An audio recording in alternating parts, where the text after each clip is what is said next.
It's been several years since I did a loadout video or we produced one of any sort. So, BAIR, forgive me, I literally, base is right by here and there's planes all the time and there's a highway right here. So, get to the point.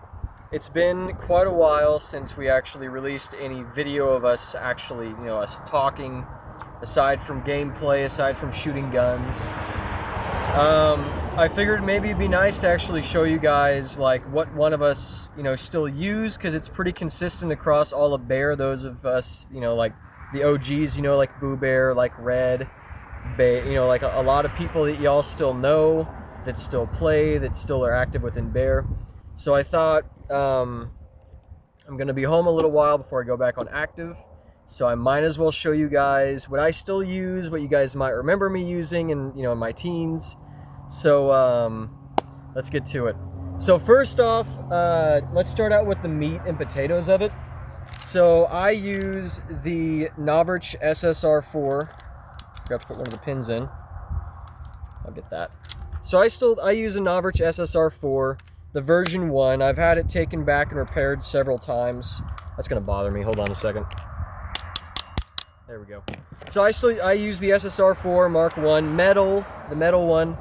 Navi did put a Mark II gearbox in there because I badly banged up the stock one in there really bad. So he's like, hey Matthew, I'm gonna send you the version 2 Mark II, just kind of as a thank you for being you. I don't know. Thanks Navi. But anyways, so I use that. This is my main. I do typically run a zoom cam on it, as you guys might see in the kind of poor videos I try to release. Everybody knows BAIR is better doing videos than me or anybody else. But I do rock the 4K 40mm, not the 20 or 35. I do rock the 4K 40mm zoom cam right on the front of that puppy right there. Just to really show you guys those really crisp, really nice shots. Man, I love the zoom cam. It's kind of difficult getting to use it at first, but after a while, it is worth using a zoom cam. All right, let's keep this going.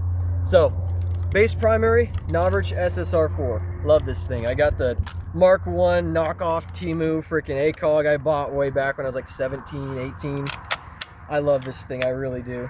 Got the cheapo Temu or whatever tracer unit, had it for a long time. I think Wish actually is before Temu, so these Wish stuff. So I'm gonna put that over here. So yeah, the Navrich SSR4 metal. As you guys are familiar, you guys might remember in my youth using the micro. It's the one of the only guns I've maintained or retained through all these years. Very worn down. She still works. As long as you keep upkeep on your guns, they'll keep kicking. But yeah, I rock it with a PEC. Really, really cool. Man, I love this thing. But yeah, I still rock this guy. Not near as much as the SSR. This guy's more for when we go to UGA or KDK. Those indoor fields that, have tighter spaces where a smaller barrel matters. I use the micro M4, which is a Frankenstein of all sorts of different guns that have broken and BAIR members have turned in. Just all broken and stuff, and I'll take them apart and I'll build another one. This is where this one was born from. It's a bunch of parts. So those are my 2 rifles. I sold off all my other guns to kind of pay for real guns and paintballing. I do magazine-fed paintballs, so not like I do the actual, magazine. I'll show you guys in a video later, maybe. Anyways, so those are the rifles. Let's try to keep this going. So those of you might know that we've always been a fan of the High Kappa series or the 2011. So this is actually BAIR's 2011, BAIR's SSP1. She really needs some work done to her. So I actually still use the SSP1 since April of 2019 when Navrich rolled them out. I'll show you guys that in a second. So anyways, this is BAIR's SSP1. He's rocked it for a long time. I'd say most of us use some sort of high kappa. The SSP1 is our main. Obviously we use, like Gold Eagle and Double Belt, like the cheaper high kappas you get from Amazon or whatever for, I don't know, like 70 to 90 bucks. But those of us that can afford it, obviously getting the SSP1, it is a beautiful, beautiful workhorse of a pistol. I think actually that's what Knobridge put into it. It's funny because they were replacing it with the Mark II, the Mark, etc. up to the Mark V, and I sent Navi a message. I'm like, hey man, like the SSP one's where it's at, man. It is the workhorse of all pistols. And then after a couple months, after years of being decomped, like the SSR 15, the SSG 24, he brings it out, and what he says, it's the true workhorse. Yeah. All right. Yeah, we still rock those. As you guys may remember, all the way back when I was wearing my Mossy Oak, I used a Springer. Way back when, used a Springer, and I always used a Spring 1911. I still own that Spring 1911. However, if I slam it hard on something, it'll slam fire because the striker internal. I lost the magazine several years ago. I don't carry it anymore because, I mean, I own a dependable SSP. Well, now I carry the Mark V, but I still own it. She's well, maintained. She's cleaned. I use it to shoot like freaking flies and stuff on my porch in like the summer.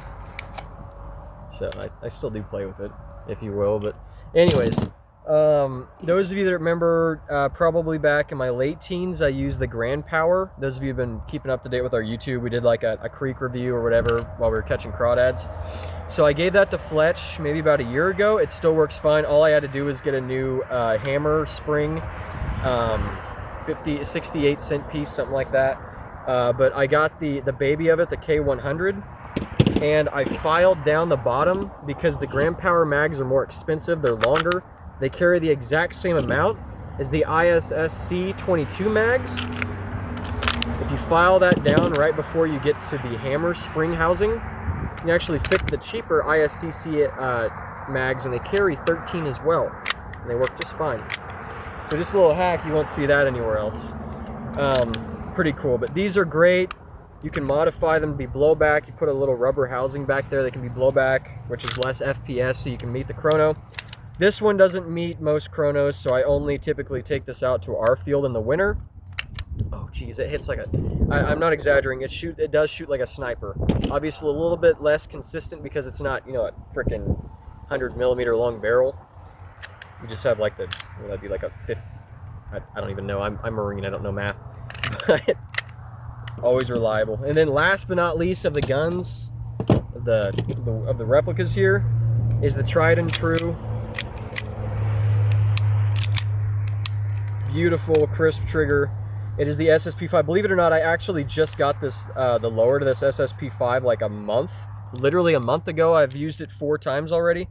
The finish is already coming off. It's an airsoft replica. It's not real, so it's not like special Cerakote. It's literally paint on aluminum. So nothing against Navi. We just BAIR. We use our guns. Getting to the point. I still rock the same slide I've rocked for the last about 5 or 6 years. Very little maintenance I've had to do to it aside, from upkeep, taking them all the way apart to the pins and everything, cleaning it at least every 6 months or so. After every game or two, doing a good field strip, taking the slide, the recoil spring, the recoil guide rod, all that out, giving that a good clean out the barrel. It's really important you can keep your weapon or your airsoft guns going a long time just with simple upkeep. And it's pretty chill, put on some music, sit down, listen to some music, and take your gun apart, clean it. It's actually pretty calming. But yeah, I still rock this. The only things that you can't really prevent, the screws will come out, they'll get lost in the heat. You're fighting, you'll notice a screw came out, especially with the grips. That's just stuff that happens. You can buy actual like real firearm stuff. Really, disclaimer, YouTube, don't kill me. Not turning it into a firearm, but like you can get the hammer spring, the housings, those sort of things. A lot of those are better made and they do fit into here. You cannot, I'm not saying turn it into a real gun. Great, I'm screwed. YouTube's gonna strike another video. Not again, you meddling YouTube. But anyways, because obviously like Kimber, like those parts, they don't go bad when you put them in stuff like this. It is a little bit of a cheat sheet you can do. 100% mess up on YouTube or on one of our medias, and we can tell you kind of the hacks you can put into these things. Again, they don't make them shoot harder. It's none of that. It's just better made parts is all it is. Better made parts. All right, let's keep this going. So All right, so you guys have watched, some of you have watched us for several years, have seen us wear multiple different uniforms. So way back in our youth, we used to wear this mossy oak stuff. This is actually what I had. I stole from Kev all the way back like 2014. You know, when we first started recording, when the team started as Resistance Airsoft, this is the exact thing I wore. It was this exact hoodie. For years and years I wore this. And then over time, you know, stuff happened. We became Blast Airsoft. Later we become BAIR, Blast Airsoft Affiliation of Gamers, Indigo Magfit Paintball, Real Firearm Rangeers. Get to the point. So this is what we started out with, was this mossy oak stuff. I had a mossy oak hat I found in the creek way back in the foster home I used to be in. Like, that was this stuff, you know, I rocked forever. Freaking, you know, like matching pants. I guess I have them on a different hanger. But anyways, we used this, and then we went to the ERDL with the Marines and the Army and all them used to use, you know, that blotch woodland. And then we went to what like 96.8% of teams use now, which is the multicam stuff. What most of the branches use is some variant or this, a multicam. It's great, it works. Marine Corps, we call it the sorry salad camo. But as you guys have seen, a lot of our cool videos, we were wearing this. I think for 4.5 years we had this. And then we were like, well, we don't really want to look the same. Like, it works. Is there something that works better? So we went through so many units, man. We looked at Crytek, or is that what it is? Like some sort of Crytek digital. We looked at all sorts of different digitals, anything from ACU, the Marine camis. Marine camis were biased, and we didn't want people running around with Marine camis. Personally, it pissed me off. So I'm not trying to get on a high horse. We wanted to get out also of an official military uniform, just cause. So if that was possible, that was another plus. And we did. What we realized is maybe, I'm still here, maybe it'd be best to like revisit our roots. But while we were doing that, we thought, well, we need a new, what if we authorize 2 uniforms? Authorize, you know, we're not trying to seem badass or serious or anything, but so we determined back, I believe it was 2021, because in 2022 we decomped the multicam. In 2021, we were like, we really need a close quarter combat uniform, something that works in the dark, something that's a lot more professional. And that's where we came up with multicam dark. It's freaking cheap. You get the Chinese knockoff for cheap. I even got the frog top, which is what most people use. The dark multicam works. You know, it's great. Obviously, you know, you can put your patches on there. I'm T1, so I've got the T1 Wendigo patch. But like, got the BAIR patch on there. This is great. It works. It's sexy. Like, all of us wearing it, you know, we look like, you know, something serious. You know, we look cool. It works great in dark corners and dark areas. And close quarter combat keeps your elbows hidden better. That's great. And we're like, well, that's cool, but we still have multicam. What are we doing? So we're like, well, let's go through everything. Let's go back to our roots. How can we adapt what we used to wear? Because here we play in Kansas most of the time. I just got hit in the eye with a piece of fuzz. Like, what is superior? Mossy oak. Holy crap. And here we are, we're like in, you know, late autumn, beginning winter, and we're looking around, everything's freaking dead. And we're like, well, tan, obviously I'm you know, Marine Corps. A lot of us are, you know, several of us are Marine Corps. And we're like, well, tan, we're used to tan. We like tan. So we're like, well, what goes with tan? I'll show you in just a second. We're like, well, what if we revisit our roots? As I've said 100 times now, sorry. What about mossy oak? So we looked for an adaptive, updated mossy oak top. And here we found a frog top, which there's very few companies make this. We've already found one. I assume there's more, but we've done like AI searches, Google image searches. We've only found one pattern that's a frog top that is like this. Now they actually make it's slightly lighter color, but this is what it was, or what it is. Just slightly different colors now is what the ones they produce. So this is our official woodland uniform, 2025, January 1st. So 2025-0101 uniform, the BAIR woodland uniform. Just like the same frog top, fits the, you know, your fire team, whether you're whatever, fire team you are. I'm Wendigo. Our family, our BAIR patch, our team patch on the right side, centered. So that's that, you know, still running the green undershirt, freaking tan pants. Where you at? Still running the tan pants, you know, like same, man, it's tan khakis.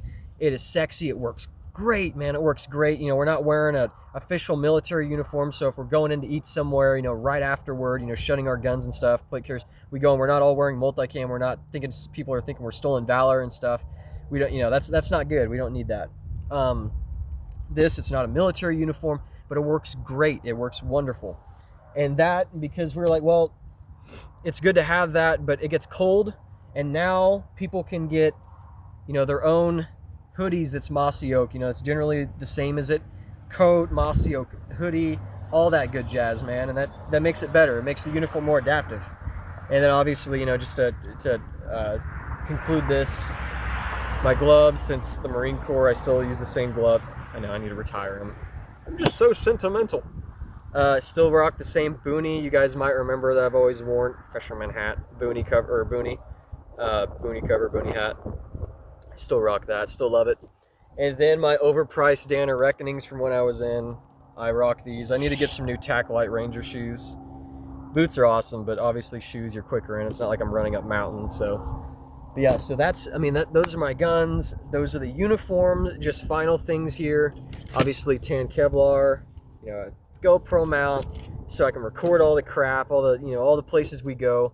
We have so many videos. I think we have 22 hours, like of just 22 hours of like raw, edited, cut down video that still needs to be developed and actually produced. So we have a lot of that. A lot of it being Top City Airsoft, a little bit being Foxhole, some KDK in there, some good stuff.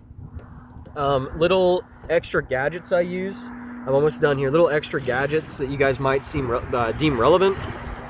Those of you that know me know my signature is tripwires. So I do have little tripwire devices I've been modifying. I gotta do some extra stuff to make sure they're a lot more sufficient. The springs, I'm gonna have some stronger springs in there so they're totally reliable. Right now they're not very reliable, just how they are. So that's tight.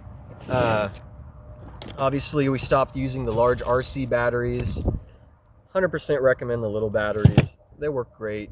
Buy 2, buy 3, they're 20 bucks, they blow out, oh well. Instead of buying these expensive ones that last forever, what they end up doing is they end up frying your gun. Even if you have a MOSFET, it ends up toasting your stuff.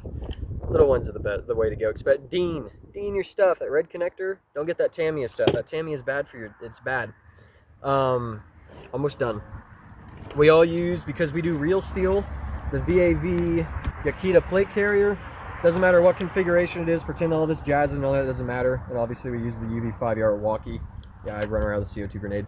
But man, this heckin' thing is great. Like, and a Camelback, like, I think it's like $60 to $80 for that thing, and sometimes for like, I think for 80, ignore the drop leg, you get a nice like quick latch freaking battle belt. Dude, battle belts are the way to go too. I'm not, obviously, you know, it's like you get new guys looking into this, you guys are like, he's right, all this stuff, I can't afford all this. No, man, I've been doing this for years, like well over like a decade and a half or so. Like, this is just stuff I've accumulated. A lot of people on BAIR, we started out as kids playing in kids playing in a trailer park for half a decade. Like, we started out with spring pistols. All you kids nowadays are starting with them dang automatic, fully semi-automatic guns. No, we truly started out with the springers. Like, this is all stuff we've gotten over time. I'm already beating a dead horse, so forgive me here. But anyways, you can get that battle belt, you get a real plate carrier. Obviously it works with airsoft too. Man, all that, I think it's $84 for both, or just $68 for the plate carrier, you know, what have you. Oh, showed you guys the helmet. I rock a GoPro. Like I said, I like to capture all that footage. It makes it so much more work, especially life happens. Sometimes, you know, a BAIR member passes away. Like, it's good to have that footage of people and then be able to release that. We noticed that after the first one of us passed, is, hey, we need to have like more pictures together, more videos of each other. So that's something we're really honing in on. A lot more of us are getting GoPros, a lot of us getting zoom cams, and that's awesome. But as you guys saw, I run a CO2 grenade, I carry a smoke as well. Usually, if I'm a good citizen, I carry stuff like that. Oh, forgot to say, I still run all the same CO2 mat, not green gas is ass. Oh, great, I cuss now, they're gonna strike that for not trolling. Still run the same mags, dude. Degas your mags, safely take the CO2 out. Don't just like actually correctly degas your mags. Check your O-rings, clean your magazines. Your stuff can last. People are like, my mag doesn't work. All right, well, I'll buy it for $10 and then I'll have it fixed. Oh, you fixed it. Yeah, sorry, I don't mean to seem rude. I'm not trying to rip people off. It's just people don't listen. I'm like, hey, you can fix it. No, it's broke. Well, all right. So I buy it for cheap and I fix it and then I give it to a BAIR member for bum cheap. Anyways, like, that I still run the same magazines. I mark the crap out of my mags. High cap versus mid caps. Do I prefer one or the other? Even have the window so I can see how much ammo. I use both. Usually I use high caps. If I'm running stealth or competition, it makes sense to run mids. If I'm running casual, I run highs. Usually I run both. Let me explain why. I run the cheap .2s, Trusty .2 grams, and these high caps because I use those for like if I'm stuck down, it's like one life.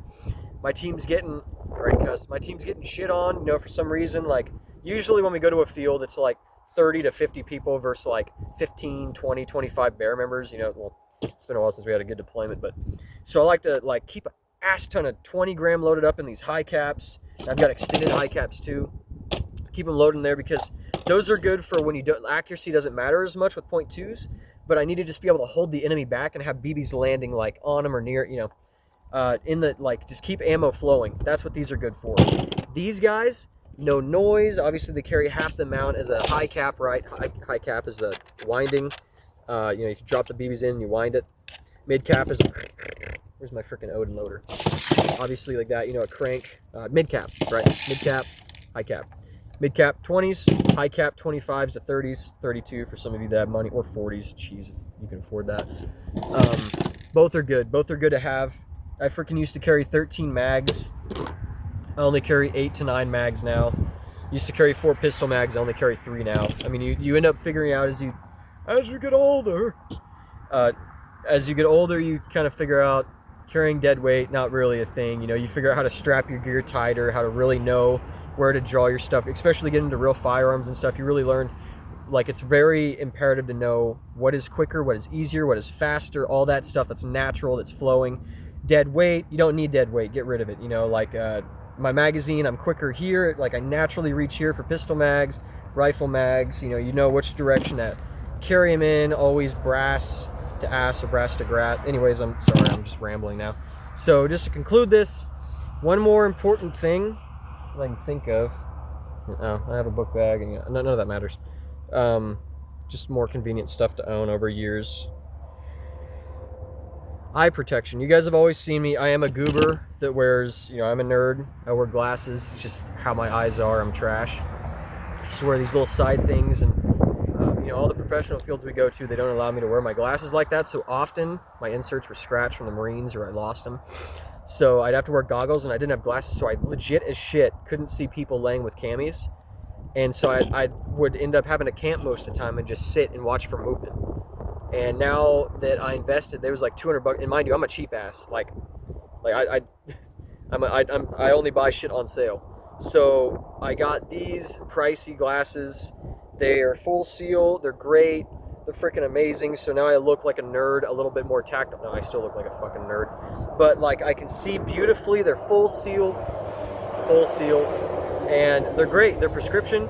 I really do look kind of retarded. They're great. You know, like I can actually use those instead of having to wear these fucking ESS goggles, so I look like fucking Wally. But anyways, what I was getting at is good glasses are worth investing into. Cleaning and taking care of properly taking care of your mags. Your shit can last, dude. 75% of your gear can last a decade. Like me, I'd say at least half of this stuff I've had since my teens. I'm now 26 as of a few days ago. So like, it can all work. And that's another thing. Like a lot of BAIR, like you guys have seen, not a lot of BAIR members playing. Like a lot of us have kids now. A lot of us, you know, like we've moved off. We're police. We've, you know, active, you know, military elsewhere. Like we're not able to play. A lot of people aren't able to play, or the few weekends they do get off because they work weekends, obviously they're going to choose real steel stuff to do with BAIR rather than, you know, like freaking, you know, I'm playing, you know, with airsoft guns, respectfully. But I still, you know, I still kick it. You know, I'm still home for now until I go back. So I'm still out there, you know, shitting on kids and whatnot. But anyways, yeah, I just want to show you guys just an updated video. A lot of it is the same stuff I use, you know. Gotten different, you know, mag holders, you know, hard shell instead of soft now, so it's quicker, snappier. But we changed uniforms, as you guys might have seen over the videos. We now use that mossy oak stuff. But man, I still, like, I rock the same tools to work on stuff. Still love using Novrich gear. Freaking, that's the moral of the story, though. you can really retain the same gear over time just by cleaning it, taking care of it, and when you think something might be wrong with it, instead of being lazy and setting it on the rack, if you got time, bust that thing open. Like, be vulnerable, be confused, and force yourself to learn through it. Pop open a gearbox, watch a few YouTube videos, get pissed, try again until you can get it to work. Find out what parts don't work, what's wearing out. Learn. That's what I did when I was a kid. Man, I was like, I don't know what the hell to do, so I learned how to do it. Just today I was, I'm done. Just today I was over at another airsoft field owner, and he was recording with these nice cameras, TCA, just so he could learn how I gearbox. Because it's so much easier, obviously, to see someone do it in front of you and to actually be involved than just watch it on YouTube. But anyways, I'm going to stop talking. That is Trusty's updated loadout, and I don't intend to get any other different guns. I rock a 2011. It's what I carry for my work. I carry a 2011 pistol. They're superior. I don't care for Glock. No disrespect for the most part. I'm a 1911 fanboy. I like American. So it's common on BAIR. It's what we all went to as the standard, and it's what I use for work. So I'm always going to use a 2011, and Novice is the way to go. The SSP5 is the most updated. So I'm going to use this at least for another half a decade till it wears out all the way and the frame starts cracking and falling apart. Really, the SSP1 is a true masterpiece. That goes for the M4, the AR-15 M4 platform. That's just what I'm used to. It's what I love. I'm used to the magazine retention. I have it's counter or works interchangeably with my AR-15 mags. So, anyways, I'm gonna stop running my mouth. But those of you that stuck through and watched this half-an-hour video, thanks for watching Trusty's loadout. And yeah, have a good day. Thanks for watching.